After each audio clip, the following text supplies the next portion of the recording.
भी होता है, तो इससे तो बची जाइए आप। नहीं, मैं मुस्लिम उम्मीदवार की बात नहीं कर रहा, मैं तो बात कर रहा हूँ नमाजवादी उम्मीदवारों की। मैं बात कर रहा हूँ, देखिए बात ये है कि ये मैं कहता हूँ, फिर फरहाद किदवई जी से पूछ लो, जय श्री राम बोलेंगे क्या इनकी पार्टी पूछ लीजिए।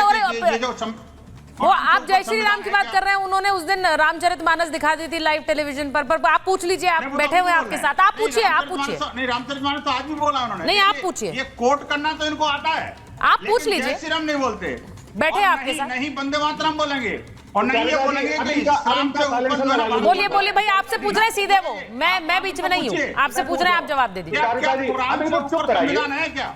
सुनिए, आप जवाब दे रहे हैं, वो जवाब दे रहे हैं, आपकी बात का जवाब बताइए। बोलो जय श्री राम। किदवई साहब जय श्री राम बोलिए। पति भगवान राम की जय, जय श्री राम। अब इनसे बोलिए कि बोले गोडसे मुर्दाबाद, इनसे बोलिए जय श्री राम बोल दिया ना। बोलिए इनसे। आप ये बताओ कि वो जो संविधान बड़ा है कुरान, आप बताओ ना, संविधान बड़ी है कुरान, बताओ कुरान बड़ी है संविधान, बता दो ना जरा, पहले मेरी बात को पूरा होने दीजिए। मैं आप बताइए कुरान बड़ी है संविधान, बोले ना ये किदवई साहब बताइए ना, कुरान बड़ी है संविधान, अरे बता दो ना भैया। दिवाली तो कम से कम बाबा साहब भीमराव अम्बेडकर के संविधान को तो मानो यार। बाबा साहब भीमराव अम्बेडकर का संविधान है, जिसको कि वर्तमान सरकार ने भारत रत्न दिया था, आज तक किसी सरकार ने नहीं दिया। नहीं, वो अच्छा सुनिए, एक एक करके बोलिए जिससे कि क्लैरिटी आए। अब उन्होंने बोला है भाई, विनोद जी वो कह रहे हैं सियावर रामचंद्र की जय, उन्होंने बोला। नहीं, देखिए मैं एक बात कह रहा हूँ कि इन्होंने मेरी बात का पूरा जवाब नहीं दिया ना सुचरिता जी। इनसे पूछिए कि आखिरकार कुरान बड़ी है संविधान, इस्लाम बड़ा या भारत? ये बताओ ना जरा। मैं 3 प्रश्न पूछे थे, तीनों का जवाब दे दें। हाँ बोलिए, चलिए जल्दी से जवाब दे दीजिए। वरुण जी और जवाद साहब भी इंतजार कर रहे हैं। मैंने बोल दिया ना जय श्री राम, इनसे बोलिए नाथुराम। अरे बोलो ना, कुरान बड़ी है संविधान नहीं बोलेंगे। अरे भाई ये तो रामचरितमानस को फटवाने वाले देखा आपने देखिए। अच्छा मैं इस पॉजिटिव नारे पर बात कर रही हूँ, पॉजिटिविटी पे जा रहे हैं। एक बार सुनिए, जवाद साहब के पास जाएंगे, वरुण जी के पास जाएंगे। वरुण जी, वो तो उन्होंने कहा अभी थोड़ी देर पहले, राधिका जी कह रही थी कि कांग्रेस पार्टी को नहीं जोड़ पाए, ये बोल रहे हैं जुड़ेंगे तो जीतेंगे। पहले पार्टियों को तो जोड़ ले, अपने साथ जो साथी हैं उन्हें तो जोड़ ले। महाराष्ट्र में क्या हो रहा है पता नहीं है, यहाँ पे क्या हो रहा है पता नहीं है, और बोल रहे हैं जुड़ेंगे तो जीतेंगे। सुचारिता जी, आपको सभी को दीपावली की हार्दिक शुभकामनाएं। आपको भी सर। भगवान करे आपका इकबाल और बुलंद हो। देखिए, जो अभी तक चर्चा सुनी मैंने, उसमें श्री राम एक ऐसे चरित्र हैं जिनका व्यापक स्वरूप है, आम आदमी उसका चित्रण नहीं कर सकता, व्याख्या नहीं कर सकता। लेकिन ये जरूर है, उनको मानते मर्यादा पुरुषोत्तम, तो मर्यादाओं का आचरण हमको पालन करना चाहिए, मर्यादित आचरण का पालन करना चाहिए। अभी आप योगी आदित्यनाथ जी के जो शब्द सुना रहे हो, वो किसी मुख्यमंत्री के शाब्दिक आचरण मर्यादित नहीं हो सकते, ऐसे आचरण उनका हो रहा है।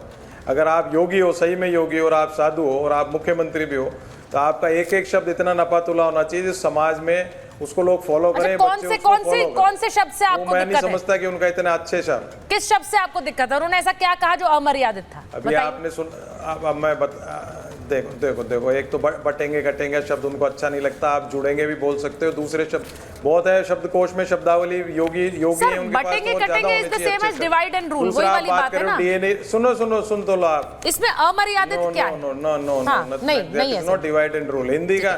हिंदी के शब्द जो हैं, हिंदी शब्द जो हैं वो मुख्यमंत्री के बिल्कुल मर्यादित होने चाहिए। दूसरा जो डीएनए शब्द की बात, डीएनए किसी की पेरेंटेज के लिए बोला जाता है, डीएनए आरएनए ऐसे नहीं बोला जाता है।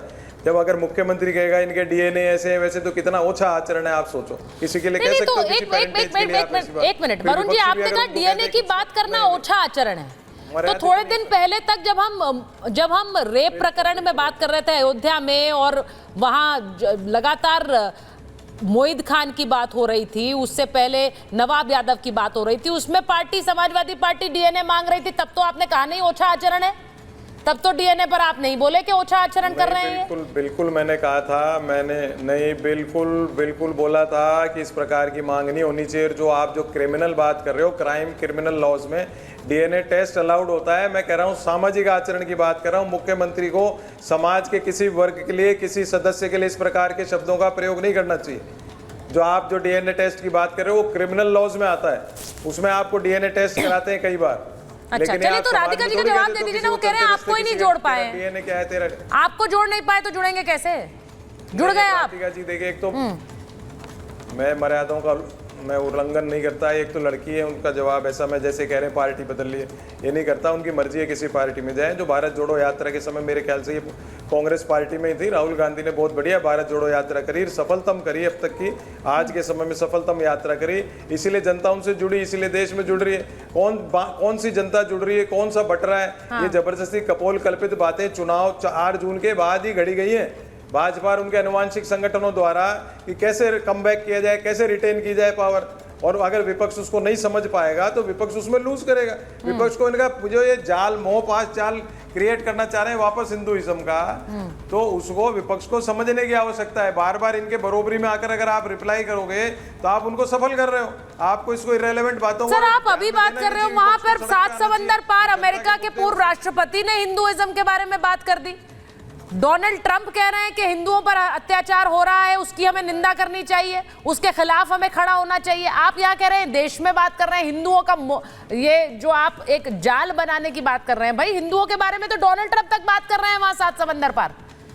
ये कैसी बात हुई? राधिका जी जरा जवाब दीजिए। आप क्या एक मोहपाश चला रहे हैं? आप एक जाल बना रहे हैं हिंदुओं की राजनीति वाला।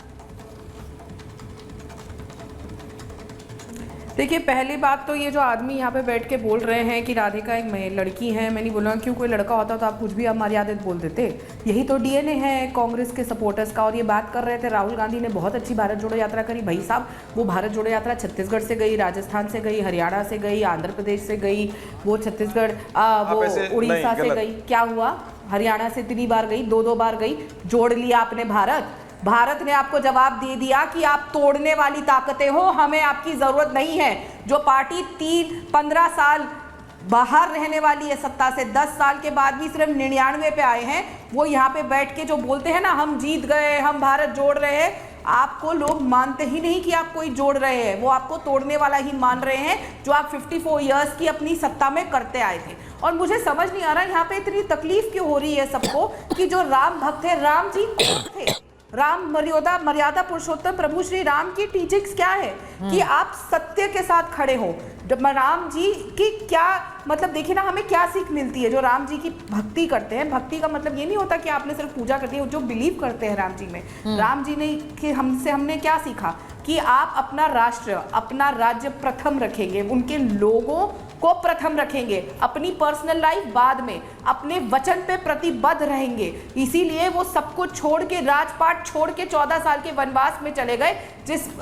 जैसे वो रहे वन के अंदर, उनको जाने की जरूरत नहीं थी, पर वो मर्यादा पुरुषोत्तम राम थे। उन्होंने अपनी जनता के शब्दों को पहले रखा, इसीलिए उन्होंने अपनी बीवी को त्याग दिया। बहुत आसान काम नहीं होता ये सब करना, हर कोई राम नहीं बन सकता। इसीलिए ये कहा जाता है जो राष्ट्र को प्रथम रखेगा